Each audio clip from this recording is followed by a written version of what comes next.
მე ვარ კვანცა ტოკანიძე, მე ვარ კურსის სტუდენტი. დღევანდელი ჩემი თემა შეეხება ლიმფოპროლიფერაციულ დაავადებას, კერძოდ ფოლიკულურ ლიმფომას. თავდაპირველად გაგაცნობთ პრეზენტაციის გეგმას, განვიხილავთ კლინიკურ შემთხვევას, ასევე ამ დაავადების ეტიოლოგიას, დიაგნოზს, რა ხერხებით შეგვიძლია რომ ამ დაავადების დიაგნოზი დავსვათ და ასევე მომავლის პერსპექტივებს, რომლებიც უფრო მეტად მკურნალობას შეეხება. თავდაპირველად დავიწყოთ კლინიკური შემთხვევის განხილვით. ჩვენი პაციენტი იყო 40 წლის ქალბატონი, რომელმაც თვითგასინჯვისას იღლიის მიდამოში გადიდებული ლიმფური ჯირკვალი შენიშნა.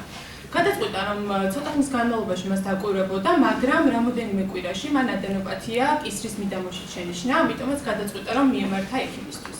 გასინჯვისას იგი არ ურჩიოდა ისეთ სიმპტომებს, როგორიც არის ღამით ოფლიანობა, წონაში კლება ან სიცხე. ასევე პალპაციისას ღვიძლი და ელენთაც ნორმალური იყო. ერთადერთი გამოხატული სიმპტომი, რაც ამ შემთხვევაში ჰქონდა, ეს იყო ადენოპათია, რაც იცით ალბათ, რომ არის ლიმფური ჯირკვლების გადიდება. თავისუფლად ადენოპათია არის რეაქტიული პროცესი, რომელიც შეიძლება იყოს როგორც ლოკალიზებული, ასევე გენერალიზებული. ლოკალიზებული შემთხვევაში შეიძლება გქონდეს ინფექცია ერთ ანატომიურ არეში, მაგალითად კანის, ყურის ან ყელის ინფექცია, ხოლო გენერალიზებული შემთხვევაში გვაქვს ორ ან მეტ ანატომიურ არეში ინფექცია, რაც არის დამახასიათებელი უფრო სისტემური ინფექციებისთვის, ისეთისთვის, როგორც არის ინფექციური მონონუკლეოზი ან HIV ვირუსი. ზოგადად ადენოპათიის გამომწვევი მიზეზი მრავალი არის, მაგრამ ამ შემთხვევაში სამ მნიშვნელოვან მათგანზე მინდა გავამახვილო ყურადღება. შეიძლება ადენოპათია გამოიწვიოს ისეთ აუტოიმუნურმა დაავადებებმა, როგორც არის სისტემური წითელი მგლურა, ან შეიძლება იყოს უცნობი ეტიოლოგიური პროცესები, სარკოიდოზი და კასტელმანის დაავადება, ესეც ლიმფოპროლიფერაციულს მიეკუთვნება, როგორც მახსოვს, და შეიძლება იყოს ავთვისებიანი პროცესები, ჰოჯკინური, არაჰოჯკინური ლიმფომა და ასევე დიფუზური დიდი უჯრედული ლიმფომაც. იმისათვის, რომ გაგვერკვია თუ რა იყო ჩვენი პაციენტის შემთხვევაში ადენოპათიის გამომწვევი, ჩავატარეთ ლაბორატორიული ტესტები.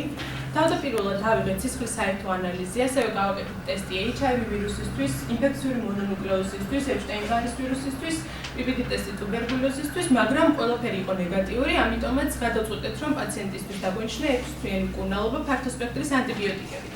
სამწუხაროდ ამას შედეგი არ გამოიღო, ამიტომაც გადავწყვეტეთ, რომ ჩაგვეტარებინა რადიოლოგიური კვლევა, ისეთი როგორც არის ბუნკერნის მიდამოს რენტგენი და კომპიუტერული ტომოგრაფია, რამაც ამ არეში მრავლობითად გადიდებული ლიმფური ჯირკვლები გვიჩვენა და შესაბამისად გადავწყვეტეთ, რომ პაციენტი გადაგვემისამართებინა ქირურგთან, რათა ჩატარებულიყო ლიმფური კვანძის ბიოპსია.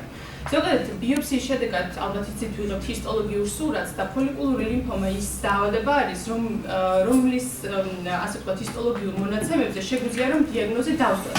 რეალურად იმუნოფენოტიპირება, რომელსაც შემდგომში ჩავატარებთ, სულაც არ არის საჭირო, მაგრამ თავის